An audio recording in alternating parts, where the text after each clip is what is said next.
Kondapalli municipality పరిధిలో పలు సమస్యలు ఉన్నాయి. ముఖ్యంగా జగనన్న కాలనీని కొండపల్లి మున్సిపాలిటీలో మొదట విలీనం చేయాలని చెప్పి ఈ ప్రభుత్వాన్ని మేము డిమాండ్ చేస్తాము. రెండో అంశం, జగనన్న కాలనీలో కనీసం మహిళలు, వృద్ధులు నడవటానికి కూడా చాలా ఇబ్బంది పడే పరిస్థితి ఉంది. స్కూల్ పిల్లలు ఉన్నారు. స్కూల్ పిల్లలు వెళ్ళాలంటే ఆటో కూడా వెళ్ళని పరిస్థితి ఉంది. ఒక రేషన్ బియ్యం ఇచ్చే ఒక వ్యాన్ కూడా వెళ్ళలేని పరిస్థితి ఉంది. వీళ్ళు రావాలంటే కిలోమీటర్ మేర నడిచి మహిళలు, వృద్ధులు రావాల్సిన పరిస్థితి ఈరోజు ఉంది. తక్షణమే రోడ్లు నిర్మించాల్సిన అవసరం ఈ ప్రభుత్వానికి ఉంది. దీనికి డిఎంఎఫ్టి ఫండ్ అనేది ఈ మున్సిపాలిటీలో గత ప్రభుత్వంలో ఉన్నప్పుడు 8 కోట్ల మేర వచ్చింది. అది ఈరోజు ఈ ప్రభుత్వం వచ్చిన తర్వాత క్యాన్సిల్ చేశారు. మళ్ళీ ఆ ఫండ్ అలాగే ఉంది.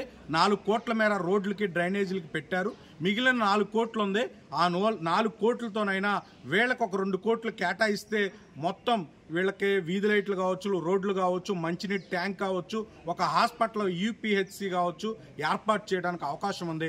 తక్షణమే ఏర్పాటు చేయమని చెప్పేసి ఈరోజు స్థానిక ఎమ్మెల్యే గారిని మేము, మున్సిపల్ అధికారులను మేము డిమాండ్ చేస్తాము.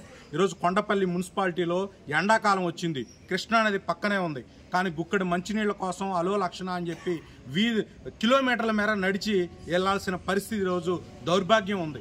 డిఎంఎఫ్టి ఫండ్ ద్వారా ఎక్కడైతే బోరు పంపులు ఉన్నాయో అవి తక్షణమే రిపేర్ చేయించాలి. ఎక్కడైతే కొండ ప్రాంతాలు, ముఖ్యంగా పుట్లమ్మ గట్టు కావచ్చు, నేతాజీ నగర్ కావచ్చు, శ్రామిక నగర్లో ఉన్న ఒడియా క్యాంప్ కావచ్చు, ఈ ప్రాంతంలో వాటర్ రావాలంటే చాలా ఇబ్బందులు పడే పరిస్థితి ఉంది. వారికి తక్షణమే ఈరోజు పైప్ లైన్స్ అన్ని మార్చేసి వాటర్ని ఇవ్వాలని చెప్పి మేము డిమాండ్ చేస్తాను.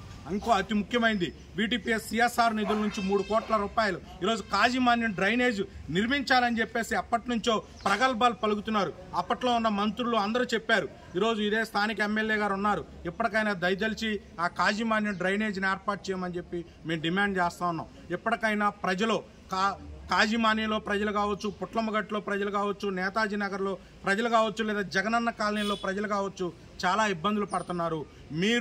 మీరు ఏదైతే 30 మందికి ఒక సాధికారక కమిటీ అని మీ ప్రభుత్వం ఏర్పాటు చేయబోతుందో ఆ సాధికార కమిటీని వచ్చి మా కాలనీని సందర్శించండి, మా బాధలు పట్టించుకోండి, మాకు మంచినీళ్ళు ఇవ్వండి, మాకు రోడ్లు వేయండి అని చెప్పేసి ఈరోజు ప్రజలు అడుగుతున్నారు. ఆ ప్రజా సమస్యలు పరిష్కరించాలని చెప్పి ఈరోజు కమిషనర్ గారికి కూడా వినతిపత్రం ఇవ్వాలని చెప్పేసి ఈరోజు వచ్చాము. అదే వినతిపత్రాన్ని కూడా మేము ఇస్తాము. ఒక 15 రోజులు డెడ్ లైన్ ఈరోజు ప్రభుత్వానికి, అధికారులకి మేము విన్నవించదలుచుకున్నాం.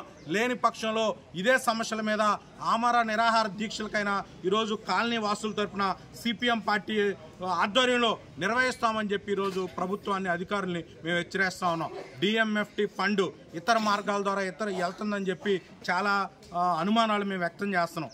తక్షణమే కొండపల్లి మున్సిపాలిటీలో ఏదైతే డిఎంఎఫ్టి ఫండ్ ఉందో మన కొండపల్లి మున్సిపాలిటీ అభివృద్ధి కోసమే దీన్ని ఖర్చు చేయాలి. ఈరోజు కొండపల్లి ఇందిరమ్మ జగనన్న కాలనీ మన మున్సిపాలిటీలో విలీనం అవ్వలేదంటుంది. మరి విలీనం అవనప్పుడు నియోజకవర్గంలో ఆ ఫండ్ని ఎక్కడైనా ఉపయోగించాలని స్థానిక ఎమ్మెల్యే గారు మిగిలిన చోటకు తీసుకెళ్తున్నారు. మరి వీళ్ళు నియోజకవర్గ ప్రజలు కాదా? మీకు వీళ్ళు ఓట్లు వేయలేదా అని చెప్పి మేము క్వశ్చన్ అడుగుతున్నాం.